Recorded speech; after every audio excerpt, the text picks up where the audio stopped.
stand to bleed. Welcome to my YouTube. God damn, I'm nervous. Me and Marcus here are going hitting bench in the well gym.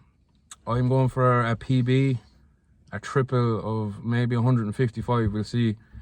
The most I've ever tripled is 150, so I should get it, but I am on a cut, so it'll be interesting to see.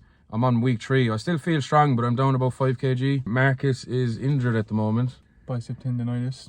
Seems to be the self-diagnosis. Self-diagnosis, yeah. As top medical professionals, we have diagnosed it as Marcus has bicep tendonitis.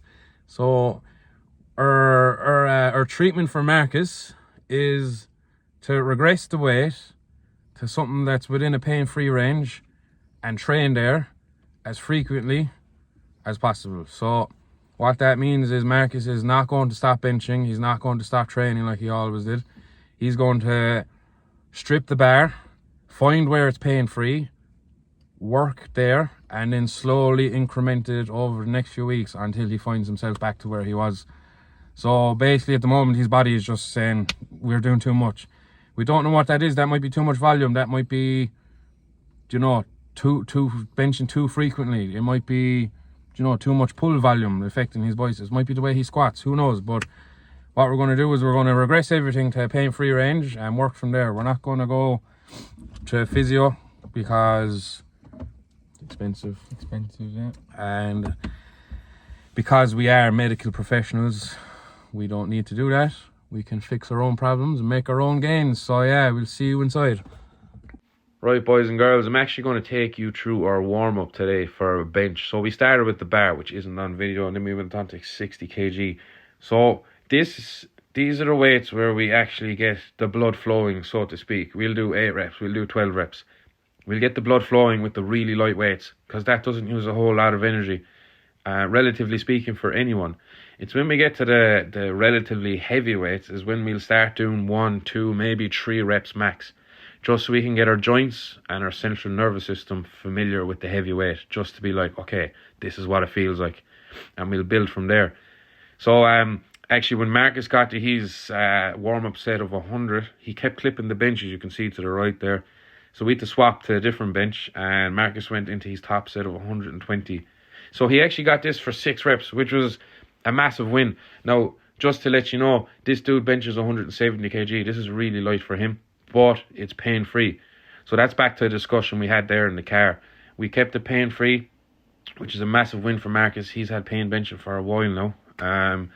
So we left it at that for his top set. And I went from 100 to 135. This was my last warm-up. I just did 1 rep, just so I can get a feel for the weight. Then I jumped on to the PB, which is 155 for 3. Now, it looks on camera like it moved really well, but I'm actually not that happy with it. I didn't pause it for long enough. So hopefully next week I can do that, maybe pause it for longer, or even do heavier, maybe 160 kg. I've never done that before, which would be pretty cool. So we jumped onto our back off sets then, where Marcus did 100 for 4 sets of 10, all pain-free. That's 40 reps pain-free on the bench at a relatively heavy weight as well. Not heavy for Marcus, but you know, it's heavy enough for him to get a good stimulus off, which is a massive win again. So next week we're going to move that up to maybe 105, maybe 110. In 4 weeks' time, then he'll be back to where he was without the pain, which is our goal. For my back off sets, I went to 140 and I did 3 sets of 5. It moved all right. I think this might be my second set. Moved okay, but it kind of felt heavy, and this is where I started getting a bit tired, where I didn't have that pop that I usually have. Now, that could be just down to how I feel on the day, how I felt on the day, or that could be the calorie deficit. That could be the cut catching up with me. So we moved on then to close grip feed up bench, and we did 2 sets of 6 to 8 reps. I got 6 reps of 120. I think Marcus did sets of 100. Pain-free again. Now he's obviously able to do much more than that.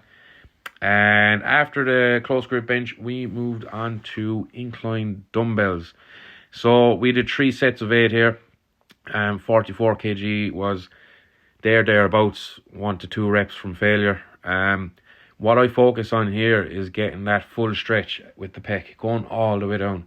That'll keep my pecs healthy for bench pressing, and you know, it's putting the muscle through its full range of motion. You know, training it its lengthened and shortened position.